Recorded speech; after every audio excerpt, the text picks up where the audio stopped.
Okay, what else would be standard in a good thrower that Sam doesn't do that makes him a bad thrower?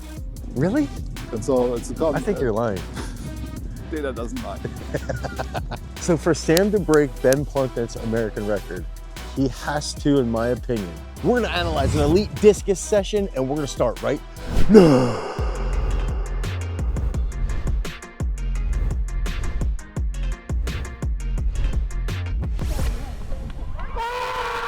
So we're here right now with Sam Weeks and Sam Mattis. So both these guys threw at the 2024 Olympic trials. Sam went to the 2024 Olympics. Sam Mattis went to every single US national team since 2018, 2019. And so what we're gonna do here today is that we're gonna look at what their movement is. And we're gonna have a special guest, Kristof Kipp, arrives here. And we're gonna be talking about the biomechanics of throwing.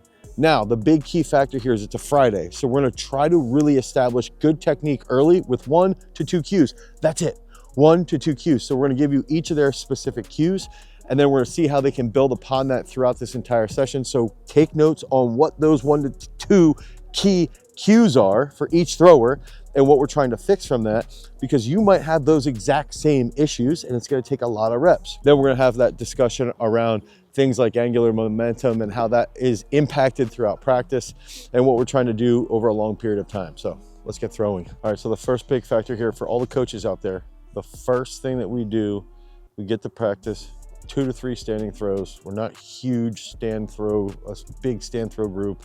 It's mainly just get right into those non-reverses and then full throws. So we're about 4 or 5 throws in right now. No one said anything. We talked about the technique ahead of time. We've talked through a couple different things, but we're not really dialing in any specific cues yet because we want to see what happens in these first couple of throws. So much water in this fucking disc.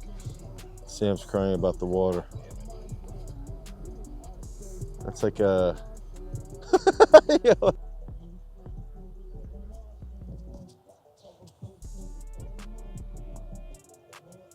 Good. Yeah, a little more.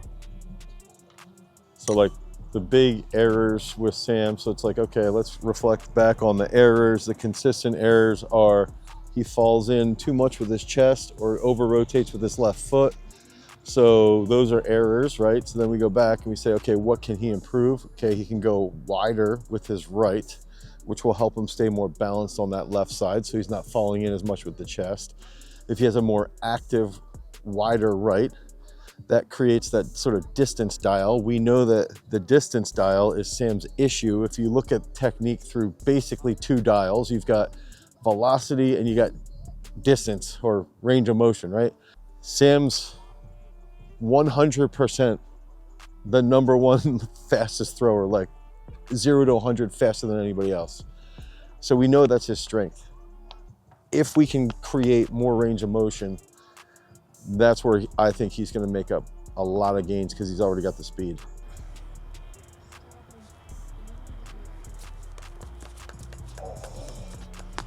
Hey, that was good. Still with the right there.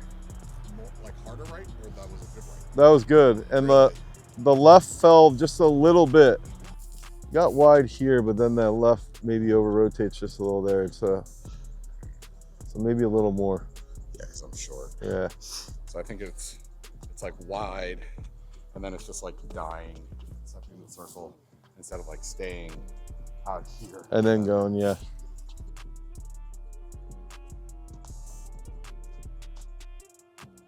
Okay. I feel like you're a little long off the left forward, but that's pretty good though. Still active right, high point's good. So it's like create a thesis. You create a thesis for what is the strength of the thrower, what is the sort of the negative of the thrower, right? And you look at, okay, this is the strength, this is the negative. Then once you do that, you can analyze the movement, and then you start from the back. You always start from the back. And it's like, okay, what, based off this thesis, can we fix? What are the first 2 cues? And let's spend 8 to 12 weeks on them.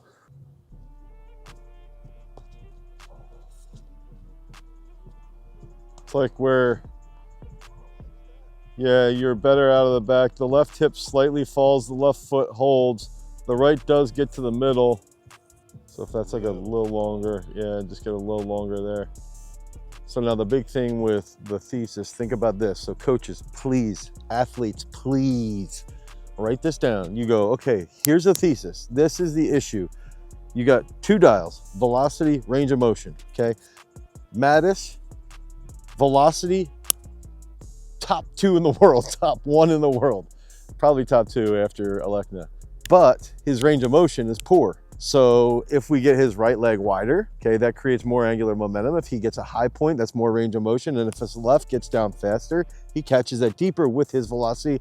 But now that range of motion increases. So then you work backwards off that thesis and you go, what can we work on? He needs a wider right. He needs a longer right leg to set everything. So he's got to be balanced here without pulling in. So it's, Sam, more balance on the left as you open, wider right, wider right, wider right. 8 to 12 weeks, that's all we're gonna be doing, wide right, wide right. And then we have things that we look at as checkpoints. So we go, okay, the checkpoint that shows his right is getting wide is if it's out here and his left foot stays in a position and his left hip is closer in line to his left foot. So that's a way you use the checkpoints then to go back to the cues, and the cues are based off the thesis of the positive and the negative. And then you do the same thing with Weeks and you say, okay, what's Weeks' issue? He tends to fall in a little bit with his chest leaning. He leads with his shoulder, his left shoulder quite a bit.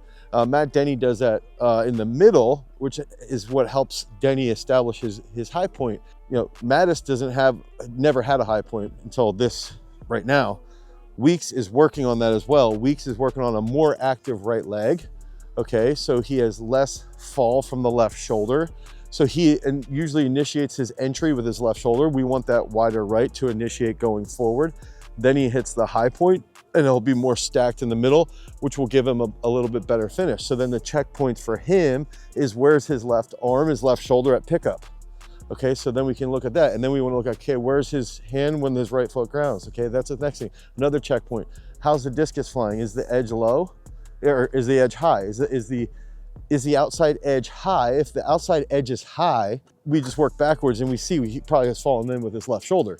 If the outside edge is lower, he's probably had a better right side and he's had more control from the left shoulder. We do these technical things and we try and imprint the technique, right? And we try and focus on 1 to 2 cues, not saying anything else. What's the right doing? What's the right? What's the right? What's the right? Controlling the left, are we controlling the left? So now we have those cues, we talk about it. I try to give them 5 to 8 throws where I don't talk. Okay, I just let them come over, we'll talk it over afterwards, but I don't say much. And then after that, it's like, go. Just drop your cojones.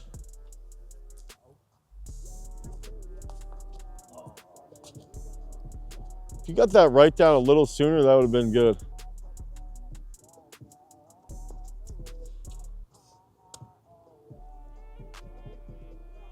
Close. Try harder. Little wider right, because the left just fell slightly. Kristof said your high point sucks, and you're a bad human being. First person to observe both of those things. Direct correlation. I think the left's pretty good. I feel like it should stay right there. You're pulling it back from where we were Right there. about. Right there, right there, right there. Then it moves a slight bit. Okay. High Not point is getting to the improving, but yeah, so it'd be like a little wider right all the way to the middle. And then that high point, I think too, if that left doesn't move, the left comes down faster. Yeah, I agree.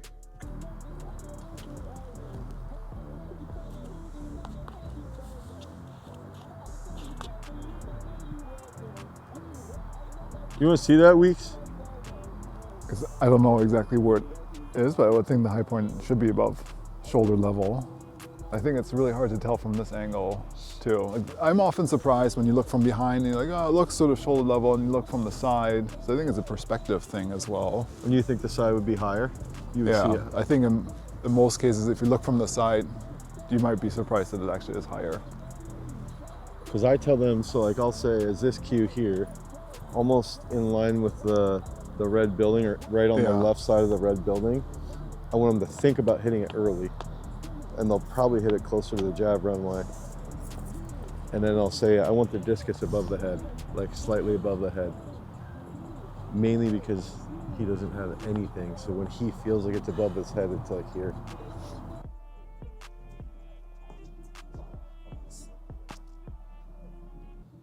That was a little better with the left foot, though, the left side not falling in. Yeah, it felt really short though. Yeah. Yeah, it's like controlling that, but then be active with the right. Because you were asking about Elecna, we see this on some other people too, where it's almost like if you get good hip and shoulder separation and the arm is back and then you're carrying the discus, like the left leg and the discus are almost moving together. Same, so if yeah. you look from top down, it's almost like a line between the two that's like a plane. Okay. And maybe that's sort of what Elecna, right? It gets that high point here early, left leg comes up, and it sort of matches that. That's if you're coming off the left. Early? Yeah. Or appropriately. fast, yeah.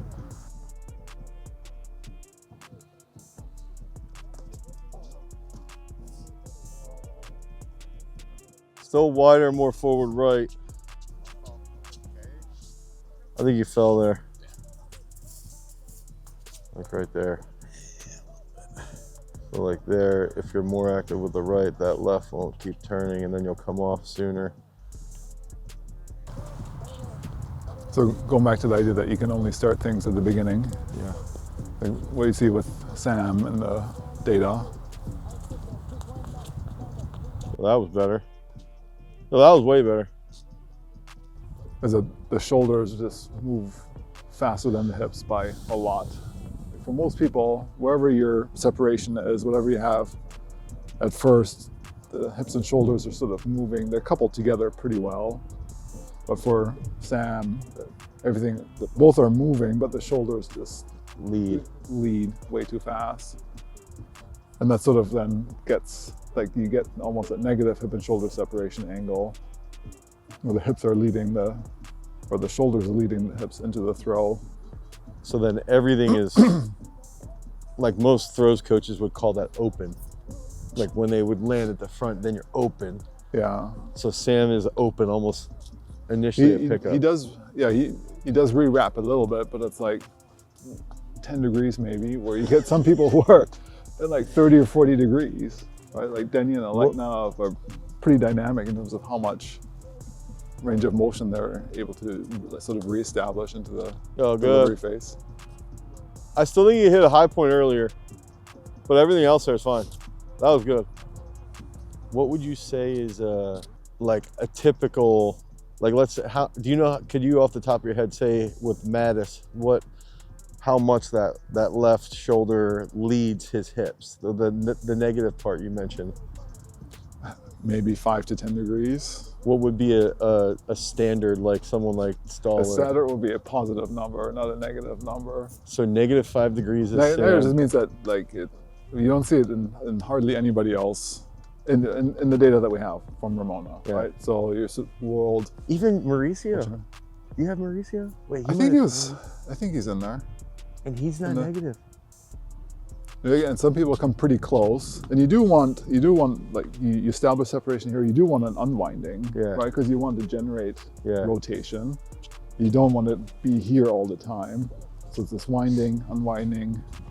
I think it's like the classical like Sarah Mitten. It's like close, open, close. Yeah. Like,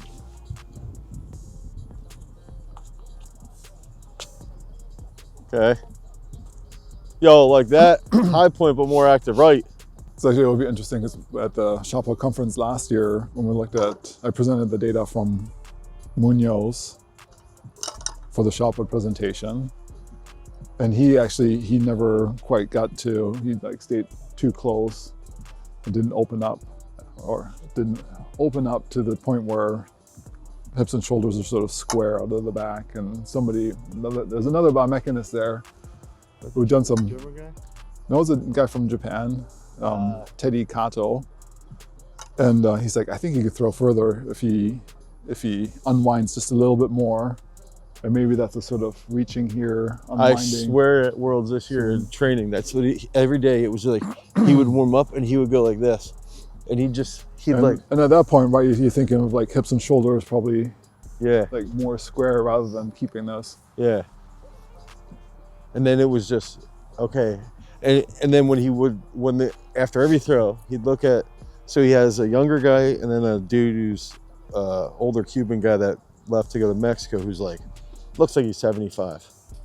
And they both would just say like, he'd look, okay, what do I do out of the back?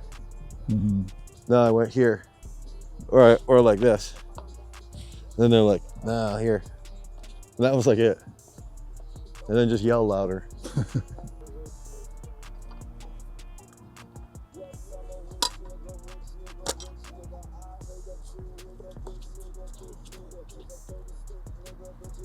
That's pretty close. I feel like you had to have had a, yeah, I feel like you definitely have a good high point. Right leg still, maybe it was fake because you fall from the left. Yeah.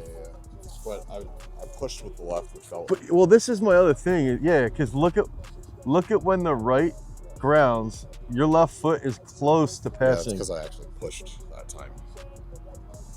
So like, go f***ing wider and push and hit a high point. Okay. I've never tried to do that. Sort of like looking back to when I threw, like changing thoughts or things you've learned or picked up along the way. Which is one thing that I think is so different now is like we used to look at photo sequences a lot. Yeah, I do. You know, in like textbooks, and it's just like sequence of whoever. We had a flip book. At Penn State, we even had flip books. Yeah, so we're never quite that fancy. But I think what you lose is sort of the sense of rhythm or how fast things are actually moving. And In a sequence. yeah, because you like picture, but what's happening in between. That sort I of, think that's a benefit of slow motion is you can almost like slowly feel a rhythm. I think if you're never around good throwers, you don't realize how fast you actually have to move. Oh yeah. So it's like your slam days. Yeah. Right. It's like you do have to coordinate. That's something that Stefan actually mentioned, where he thought that Vestine is one of the people who always emphasize, like, in the end, it has to be speed. Yeah. Speed is the biggest influencing factor on distance. And you can look as pretty as you want, But but you're not going to get an award for the pretty, right? Yeah. So, Literally what Sam just said. Yo, footwork there is better. Footwork like that with a high point. the angular momentum data, like the rotation of that sector axis, so how much down and up you have. The 4 people who have in that presentation, like Alekna, Denny, and Mika, they're all doing, they start cranking basically, like in the transition, is that starts speeding up.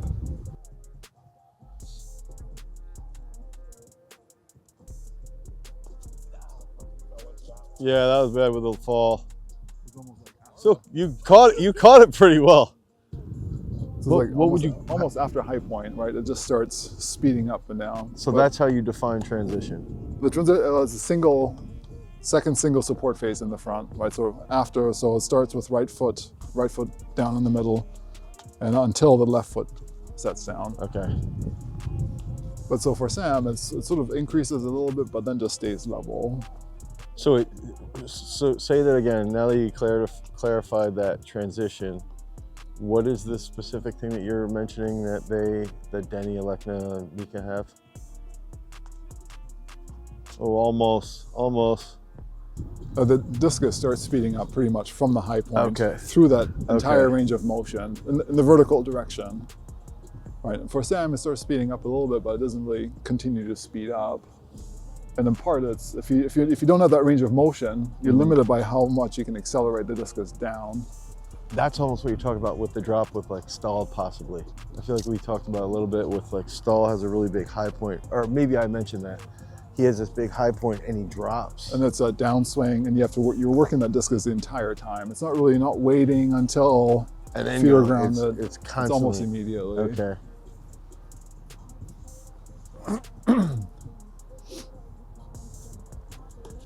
Ooh, so that's like, yeah, right's good there. You came off the left faster. So like there, I think. Wider. Yeah, go wider, stop the left right there. Okay. Then you push early. And then the left would be a little faster if you come off sooner. Okay. Yeah. I think that's interesting. So it's like, okay, this is what I keep trying to think through when you're talking about these things. Okay, like Sam has negative separation. So yeah, it's like I'm trying to translate it for my high school coaching brain. That means too much left side in. Yeah, I mean, I don't know, I guess you could, because we can look at this Or inactive right tomorrow, side. or two, yeah, either or, right? But the left, I don't know if it's left arm, but the shoulder axis, this is definitely rotating way faster. And if you look at a side angle of him out of the back, he's like, his chest is falling in. Yeah, and so maybe it's a chest falling that's adding to this even more so. And then okay, so then what you just said is transition would be right foot to left foot. And it's like right foot, left foot, you know, or when the left foot would come down, it'd be here. And then that speed of the discus, the speed when your right foot hits from when your left foot hits, you'll see. Actually, you see an increase in speed of the discus. Yeah, so the discus doesn't start its increase in speed once the left foot is down. It doesn't start. It starts earlier. It starts earlier. Yeah. Yeah. So it's, I think for the, like, you're working the discus through the low point, right? It's not just low point and go right into the back position here, but it's active working through and up. Yeah. And that's why I do think you probably have to be strong enough to change directions, right? If you like, because I'm not saying that you're here and it's like, okay, you have to start cranking down, because you are cranking down, but you have to rotate the axis to come in. So it's a combination of working the discus down, pushing and going up. forward, forward and up. Yeah. Or up and forward, whatever. Okay. So the thought is just, I'm curious if you ask Sam, like in that like downswing phase, like when do you think about cranking on the discus? Yeah, I want you to ask him that. Ooh. Yo, see, that's where I think you are good with the right side there, but you're late on the high point. Okay, what else would be standard in a good thrower that Sam doesn't do that makes him a bad thrower? So for Sam to break Ben Plunkett's American record, he has to, in my opinion, he has to have a right leg get wider. He can't let his left foot and his hip can't be this way and his left foot can't be here. So he's got to hold those two things. He has to have this wide right. He has to get a high point, and then he'll murder. I know he'll murder it. So again, preparing the presentation, I think his right leg is actually good. He gets more momentum with the right leg than everybody else. He gets it pretty early. Even with his left side pulling? Yeah. Really? And so it's a I think you're lying. Data doesn't lie. Actually, there's well, it's a Mark Twain quote, right? There's liars, bad liars, and then there's statisticians or something like that.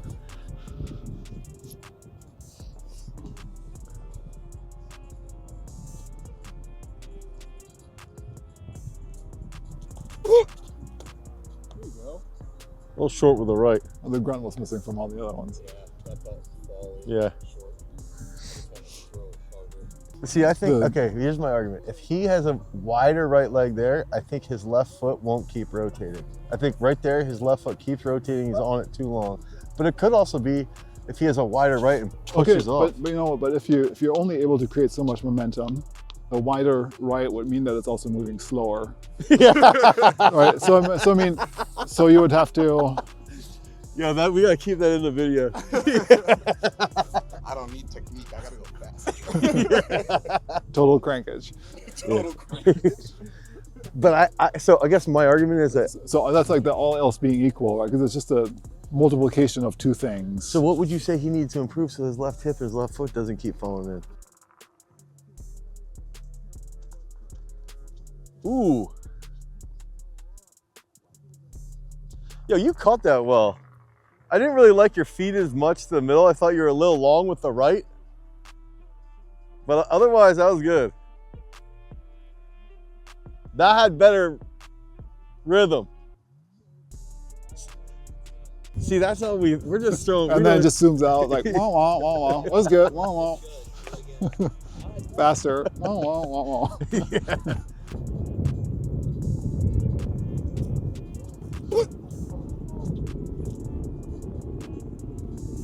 I like that throw. Still a little too long here. Like that left hip in. Okay. All right, didn't really do shit. Okay. Maybe that's the question, is with Sam's left foot, how it turns there too much, or at least I think it's too much. I think he's on it too long, and his left hip. What do you see of people who don't do that? So you mean like during the entry? Yeah, So, in single sport on the left leg. and okay, so during the entry, I think he turns it too long. Like he doesn't come off, like he doesn't get enough weight over this way, and then he turns it too long as he enters with his right side. So he should come off of it. At the very least, I think he should come off of it sooner. I also think he should have more weight this way.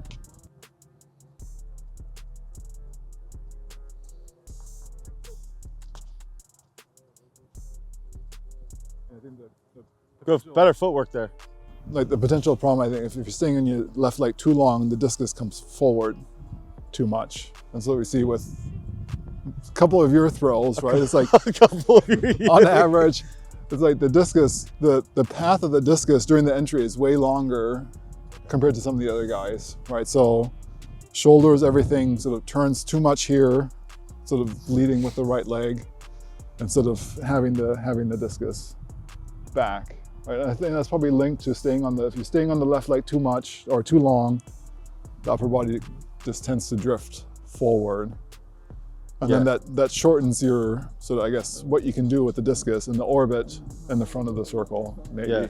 Yeah. And then his shoulders are more, because of that, his left shoulder is more forward when he, I always say, like calling the left foot grounding his catch position, like he's more forward with his left shoulder when he catches the discus then. And if he was just back a little more, that's where that increase in the speed on the discus would happen more so. Yeah, so he might be in a better position. But you didn't answer my question. What? I think with the, I mean, we've talked about this a little bit with the left foot, that I don't think anybody really gets over their left foot, right? The center of, like, when you think of, like, if you're standing in a balanced Daniel position. Stahl does, but he enters very differently from other people. He has, his left hip is almost on his left foot, almost. I actually think he has the best left side. Like, I think his right side's weird, and he doesn't open his foot as much. I was just bringing him up as someone I think who does do that. I think.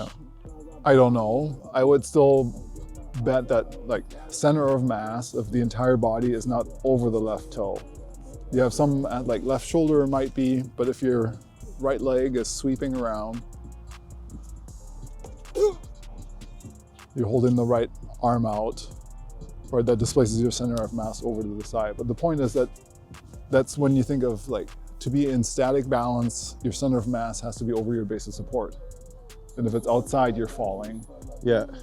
Unless you have a certain amount of speed that carries you into a stable position, and that's what we see with people, right? Is that the shifting over on the left side would take your center of mass over to your left foot. Okay. So you have to have enough motion that takes you over the left foot. So even though you're never quite over the left foot exactly, The motion is over, and most people's center of mass actually moves on the inside of the left foot. So by the time that you turn, it's not over the left foot, it's in front of the left foot. So you actually have better leverage. So you're not, like, hanging out here totally vertical. That center of mass is already on the inside. And so you're able to then push forward easier. So it's like a controlled fall. Yeah. Center of mass is outside. But then again, at that point too, you have velocity that takes you forward. And as long as that center of mass velocity takes you to a stable base of support in the front of the circle, you're in balance again. okay. And that's what I know I've shared with you. Sam, actually, like, his center of mass velocity out of the back is way faster than what we see on average too with the other, right? And so he gets so much horizontal speed. He's like almost at the front of the circle. So if he would keep the horizontal speed, but then get more vertical speed? Well, and but he's like, he generates a lot of horizontal speed and then brakes pretty hard and is able to convert that to vertical. So he gets a lot more vertical center of mass velocity. Okay. Which might save him by not having that downswing and up vertical velocity, the fact that he's able to transition that horizontal to vertical velocity, help with lift. He's still able to get good vertical velocity at release.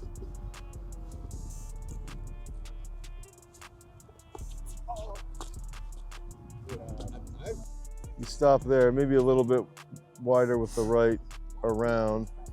But you're off the left, so you push off the left faster. Yeah, dude, I think that's the best technical hard throw. I mean, definitely this program, maybe ever. It's like get a little more high point there. The left foot was quicker. I just can't hold on to it because it's fucking wet. So you're saying here that Sam's left shoulder has, where do you see the negative? Right, like here? I think it's more like going into, Right yeah, there? probably here. So like, keep it here. The left shoulders too, yeah. Then That makes sense. he's saying that when this would ground, if you have a high point, you have like you don't really accelerate the discus from this point to this point, right? Like, Or to, yeah, you do accelerate it, but it's not as much as what we see in some of the other like 70 plus meter throwers, right? Okay. So it's coming down, so that downswing, high point, to down here. through the low point. It's speeding up, starting to accelerate, but not to the same extent as in other I just people. kind of throw from Yeah, so we're just saying, I think a lot of the vertical lift comes from the fact you're moving really fast going into the front and then able to really transfer well that horizontal center of mass velocity into lift Okay, from your body, but it's not necessarily you work in the discus through the orbit. that makes sense. So that would have more range of motion on the implement, which would then lead to a greater rate of acceleration. I mean, this all makes sense. The way I throw hasn't made sense for a decade and a half. Well, the other funny thing is like, he's told me people have said that you're one of the strongest discus throwers. Like, are you the I strongest? don't know why they say that. That's demonstrably not true. Well, I Like- said what's funny is his data shows you are like the fastest, or one of the fastest, Yeah, right? I would think that. So it's funny though, because you are, I mean, I'm on the strong side. Yeah, I'm not. I'd like probably strongest like 10 to 20%. yeah. But like, dude, Daniel Stahl is strong. He lifted 350 for 5. Dude, he squatted like 270 for 5. Okay, I can bench more. Sick. Like my arms are a foot shorter than his. Yeah, I don't know why people think that. I think it's just because of you and like post more. Yeah, probably. There's a direct correlation between I your was- Instagram Yeah. number of posts. That, So for squatting to depth the way you do. I was thinking about, Stahl does, bro. I was thinking about, yeah, he does squat pretty well. Sam's depth? Yeah. I mean, for him, yeah. Yeah, he got like for got him some as the long- grass. he's got some And hasn't he done like 290 for 3? Yeah, Something crazy, he like- squats quite a bit. And I know he's power clean like 200 or close to it. I Yeah. can't do that. He- You guys have the same push press. No, but his was for a triple. Like, mine was for 1 or 2. No, I am not the strongest. And like I know Lawrence is about as strong as me. He just doesn't do stuff like to the same range of motion. I guess the whole thing is like, if he goes a little slower out of the back and comes off and he goes slower because he's getting more range of motion, but he comes off the left earlier, he might get a greater acceleration. Possibly that's a trade. But then if he hits a high point, that will help more range of motion, and his left might be in a quicker spot. So he might be able to accelerate that to the degree of the other guys while still taking advantage of his current speed. maybe. Yeah. What if I go as fast as I currently do out of the back, but then go even faster through the middle and front? That's yes. That's what That's you're the saying. general faster. You go fast first, and a little bit faster, Yeah. and then the fastest. It's like a race on your zipper, like. I mean, yeah, it's a sort of like the discussion we had about the shot putters, right? Speed thrower versus power thrower. I think some people, or it's generating momentum versus transferring momentum. Like for some people, going slower gives them a little bit more time to use Someone their like strength, Krauser out of the back. to use the strength more effectively. A little bit longer time to produce the force over, and some people just go fast and they try to transfer as much of that speed into the implement as possible. And that would be like Joe. My argument would be one's Krauser, one's Joe. Honestly, what I would want to see on that regard, where's Munoz? I would think, but he's slow. He's slow until his right passes. Like I remember in Ramona 2 years ago, like I just remember sitting there like he looks so slow, and then all of a sudden he looks like a Tasmanian freaking devil spinning. So I mean, the question is that if you have greater range of motion, like, do you feel like you how does that groove with your timing and your feel of being able to accelerate the disc? And that's what I said to Dane. Like this downswing seems like some people are able to speed the discus up as soon as once the right lands, high point, they're sort of starting to accelerate the disc pretty efficiently through the low point all the way into the high point in terms of the vertical component. I think that's something that we probably just have to Play around, practice yeah. and see what. I don't know, yeah, if that even feels right or if that changes. Last year around nationals, like give or take the 3-ish weeks around that, we were doing some throws where like I would go slower through the circle and then just try to really accelerate when I landed, but I don't think I ever felt the pull start from here. It was always here, just a little more controlled. So like I could always throw like 65-ish, give or take a meter. But then when I went faster, I feel like the range of my throws got bigger, but the top end also stretched out. But that's like imperfect technique on either end. Yeah, that's where I think the high point stuff is. I think for me, the main priority is that you don't let your left foot turn, because then your left will come off earlier. When your foot doesn't turn, you come off your left faster. So that's like one aspect of maybe. It's not turning and pushing. Yeah. The ones where I was just Yeah. to the left, like it was super. Yeah, and that might lead to maybe a greater feeling of having this high point here that leads to what Kristof's talking about. Yeah, and I think that's where, like, you look at, okay, if you break Plunkett's record, that's what I think you have to do. You take a little more caffeine, maybe sniff some of it. No, if Sam needs a bigger yawn, you need a bigger yawn beforehand. I think Kristof might be talking about this tomorrow and hopefully mocking you and putting you down and shaming you the entire presentation. That'll be great. I'll just be sitting down. You can turn it into a drinking game. Head